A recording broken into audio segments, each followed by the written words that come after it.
Assalamualaikum warahmatullahi wabarakatuh. Perkenalkan, saya Ayu Solehah dari manajemen Sabtu Siang. Di sini saya akan memperjelaskan tentang forecast penjualan. Yang pertama, apa itu forecast penjualan? Forecast penjualan adalah proses memperkirakan atau memprediksi pendapatan dan jumlah produk atau layanan yang akan terjual oleh sebuah perusahaan dalam periode waktu tertentu, seperti minggu, bulan, kuartal, atau tahun mendatang. Proses ini biasanya didasarkan pada data historis penjualan, tren pasar, perilaku konsumen, dan faktor-faktor lain yang mempengaruhi performa penjualan. Tujuan forecast penjualan itu ada mengambil keputusan bisnis yang lebih baik berdasarkan prediksi data historis dan tren pasar, yaitu merencanakan anggaran persediaan dan strategi pemasaran secara lebih efektif, memantau produktivitas dan kinerja penjualan, serta mengevaluasi strategi yang diterapkan, menetapkan sasaran dan tujuan penjualan yang realistis, membuat rencana pengembangan jika target penjualan tidak tercapai, mengantisipasi perubahan pasar, dan menyesuaikan sumber daya seperti produksi dan perekrutan. Meningkatkan kredibilitas dan kepercayaan pasar, terutama bagi perusahaan publik. Metode forecast penjualan itu dapat dilakukan dengan dua pendekatan, yaitu dengan metode kualitatif dan kuantitatif. Metode kualitatif digunakan saat data historis terbatas atau perubahan pasar cepat terjadi. Contohnya survei pasar, menggali opini pelanggan atau tenaga penjual. DLP method yaitu mengumpulkan pandangan para ahli melalui diskusi terstruktur. Yang kedua itu ada metode kuantitatif, berdasarkan data historis dan model statistik. Contohnya itu moving average, menghitung rata-rata penjualan dalam periode tertentu untuk memuluskan fluktuasi. Regresi linear yaitu menganalisis hubungan antara waktu dan penjualan untuk memproduksi tren. Analisis dan historis mengidentifikasi pola dan arah pertumbuhan dari data masa lalu. Contoh forecast penjualan itu adalah penjualan sederhana berdasarkan data historis dan perhitungan rata-rata. Pak Toto memiliki usaha kedai kopi yang sudah berjalan selama 7 bulan dengan total pendapatan 150 juta. Rata-rata pendapatan per bulan adalah Rp21.428.571. 150 juta dibagi 7 bulan. Untuk memproyeksikan penjualan selama 5 bulan ke depan, Pak Toto mengalihkan rata-rata pendapatan bulanan dengan 5, yaitu 21.428.571 perak dikali 5 sama dengan 100 juta. Jadi total forecast penjualan tahunan Pak Toto adalah 21.428.571. Rata-rata bulan berjalan ditambah 100 juta perkiraan 5 bulan ke depan, yaitu sekitar 121,4 juta. Metode yang umum digunakan yaitu A. Moving average, rata-rata penjualan beberapa bulan terakhir sebagai prediksi bulan berikutnya.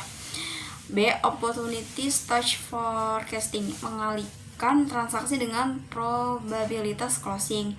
Yang C itu multivariable analysis, menggunakan faktor seperti siklus penjualan dan kinerja sales untuk produksi lebih akurat. Faktor yang mempengaruhi forecast penjualan yaitu secara ringkas, faktor utama yang mengaruhi penjualan yaitu kualitas produk, harga, promosi, distribusi, layanan pelanggan, serta kondisi pasar dan kepercayaan konsumen. Perusahaan perlu mengelola faktor-faktor ini secara optimal untuk mencapai target penjualan dan mempertahankan daya saing di pasar. Musim dan tren itu ada 3, yaitu perubahan musiman seperti liburan, hari raya, atau pergantian musim dapat memicu fluktuasi penjualan. Selain itu, tren industri dan perubahan gaya hidup konsumen juga berdampak besar pada permintaan produk. Yang kedua itu ada kondisi ekonomi makro. Tingkat inflasi, suku bunga, pertumbuhan ekonomi, dan nilai tukar mata uang dapat mempengaruhi daya beli konsumen dan strategi harga perusahaan. Yang ketiga itu ada kampanye pemasaran. Strategi promosi seperti diskon, bundling, dan iklan digital berpotensi meningkatkan minat beli dan volume penjualan dalam waktu singkat. Tantangan forecast penjualan itu ada data historis tidak akurat. Forecasting sangat bergantung pada kualitas data historis dan data pasar. Data yang kurang lengkap, tidak valid, atau tidak representatif dapat menghasilkan prediksi yang salah dan menyesatkan keputusan bisnis. Yang kedua itu ada proses pasar mendadak. Faktor eksternal seperti krisis ekonomi, pandemi, regulasi pemerintah, atau perubahan teknologi bisa mengubah perilaku pasar secara drastis, membuat proyeksi sebelumnya menjadi tidak relevan. Perbedaan antara anggaran penjualan dan peramalan penjualan. Anggaran penjualan adalah rencana keuangan yang merinci target penjualan yang ingin dicapai dalam periode tertentu, mencakup jenis produk, jumlah harga, waktu, dan tempat penjualan. Anggaran ini digunakan sebagai dasar perencanaan dan pengendalian sumber daya perusahaan serta evaluasi kinerja.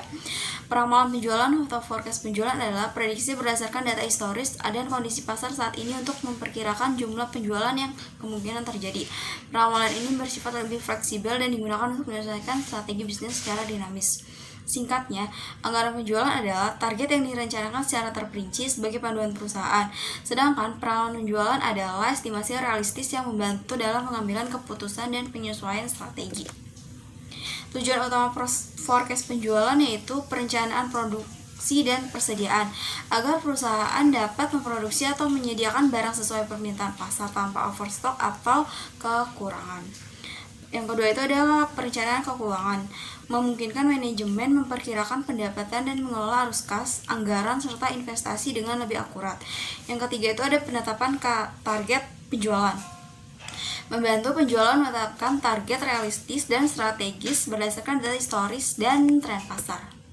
Kesimpulan dari presentasi saya itu, akurasi forecast sangat bergantung pada kualitas data historis dan metode yang digunakan, sehingga validasi dan pemilihan model forecasting yang dapat menjadi langkah penting dalam proses ini.